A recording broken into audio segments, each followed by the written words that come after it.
You know, in the last few years, you find out, especially in television, people who usually write comedy material for other people, comedy writers, that is, are not usually amusing themselves. I don't know why. But here's a young lady who, I think got her first national exposure on my show, who not only writes funny, she is funny herself. Would you welcome, please, Joan Rivers.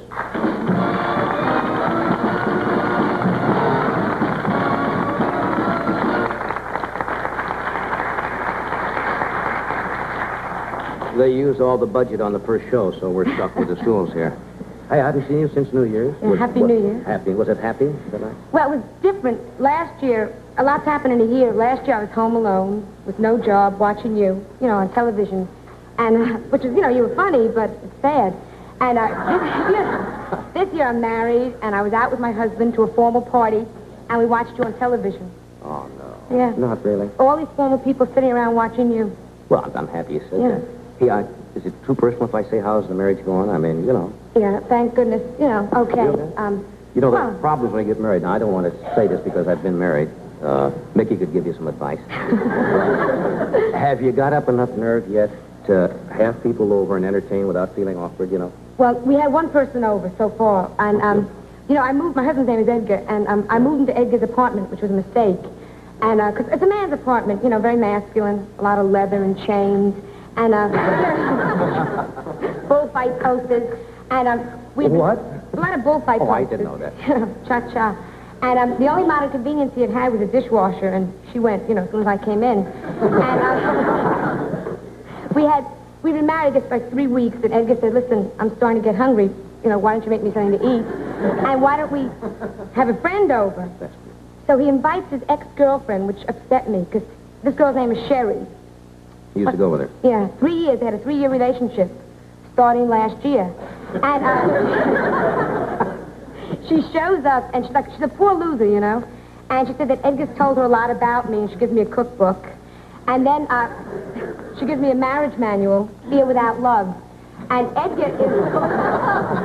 It's hard to believe. Yes, it is. I'll go along with it. If you say so. I read it. All right. And Edgar treats her, you know, like when you're going with someone, how polite they are. Like when we first started dating, Edgar would run around, open the car door for me. And then we got engaged, and, you know, we each opened our own door. And now that we're married, Edgar runs, you know, makes me run around and open his door. And you feel like a fool because we don't have a car. They stare on the subway, you know. I imagine they do. Go ahead, booby. And so Edgar's treating her like he used to treat me, like I asked him for a cigarette, right? And he's polite. He kicks the pack across the room. She asks him for a cigarette. He is up. I've never seen anybody move so fast. You know, he's like up like a... And he whips out that cigarette and he gives it to her, and I was ashamed, you know. Yeah. My lip was still bleeding. And yours. Cruel. But then she did something very gouch, which made the evening okay. Very gouch. We're sitting at dinner, right? And she picks up her asparagus with her fingers. Oh. Aha! And I started to laugh. I couldn't help it. And I laughed so hard I dropped a whole handful of mashed potatoes. And it's tragic. After dinner, he took her home, and he was gone for 2 hours, which upset me because she lives in our building. I don't know about this marriage. I'm worried. It'll settle down. How much more can it settle? New Year's Eve, I had to kiss Milk Kamen. Oh. Edgar was making a sandwich in the kitchen. Oh, sorry. Yeah, I was, too. Do you cook when they come in? You said that she gave you a cookbook. Well, I didn't. You know, when I first got married, I never cooked when I was single because I figured, like, if the Lord wanted a woman to cook, he'd give her aluminum hands. And, I'll buy that. And now I have 2 dishes. I have wino chicken and lime Edgar. And those are the only 2 things I make. Which one do you want to hear about? I would like to hear about wino chicken. Well, that's easy. That's, like, the simpler of the 2. When I'm expecting guests, I go down to the Bowery in the afternoon, and I sit there in my car, and I wait for a chicken to come over and wash the windshield. And, takes a while. And you grab it, you take it home, and you lock it in your kitchen with a glass of Thunderbird. And I come back in 2 hours, it's completely stewed. The chicken is laid out. That's it. Wino chicken. You ought to send that in. What is the other one called? Lime Edgar, and that's... Is that named after? Who else? Sure. We were having our housewarming, right? And, you know, the kitchen was filled with the chickens. You know, they were carrying on. And I was having, like, a lot of people to dinner. I had Edgar, my parents, and my hairdresser, Mr. Phyllis. And suddenly I realized... I remember. You remember Mr. Phyllis? He became an Avon lady.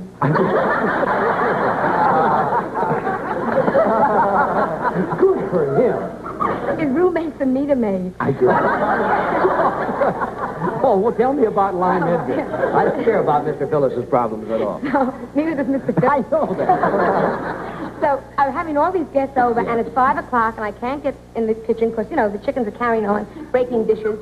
And for dessert, I was having something very simple, just lime jello. Yeah. Simple. And I have no place to make it, so I think, I better go into the bathroom, right? And I go in the bathroom, I turn on the taps of the tub, and I fill it up. Everything's fine with water. I get the jello, and I dump it in, and I'm stirring with a lamp. Very nice. And suddenly I realized jello forgot the garlic. So I run downstairs. Well, I'm a new cook, you know. So I run downstairs to get the garlic. Now, listen to this twist of kismet. All right. In the interim, Edgar comes home, goes into the bathroom, sees the tub, jumps in, falls asleep, right? I come home maybe 5 minutes later with the garlic to find a very stiff, upset husband with fantastic fingernails. Yeah, Jello will do that, yeah. I'm torn, like, I want to help Edgar, you know, but I'm having guests, and if I help him, I'll break the mold. So... I don't know what to do, you know. And Edgar's so selfish.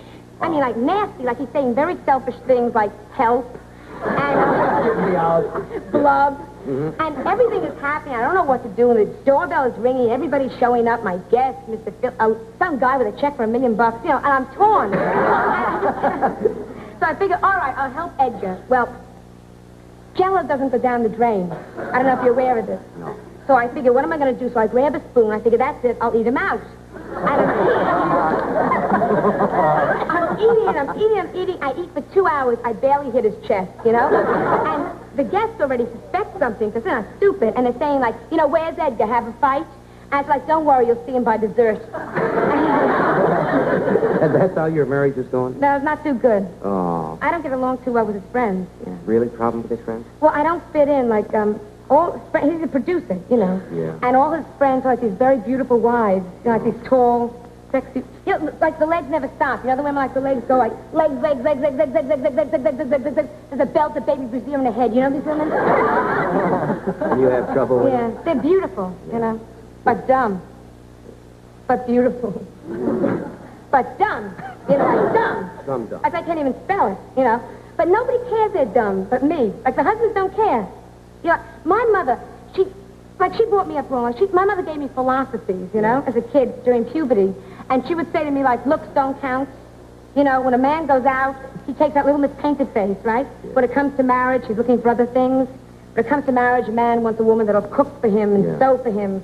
A man is looking for the mother of his children, right? Right. When it comes to marriage, a man doesn't want to come home after a hard day at the office and find some wild-looking, sexy wife lying on a carpet saying, hiya, tiger. Yes, he does. He does? You know who made up these lies? No. Ugly girls' mothers. Happy New Year. Huh? You're a guy.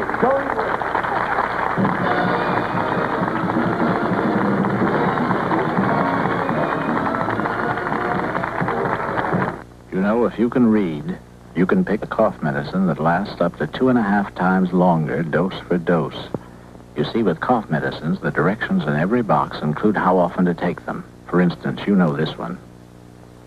Every 3 hours. And this one. Repeat every hour. Now, look at Romalar. Every 8 hours. In other words, on the basis of label instructions, Romalar gives up to 2.5 times longer cough relief dose for dose than the other brands shown. Yet taken as directed, Romalar is safe, 100% non-narcotic. That longer relief from a cough due to a cold may not seem important now, but it's everything when that cough hits. Think it over. Romalar.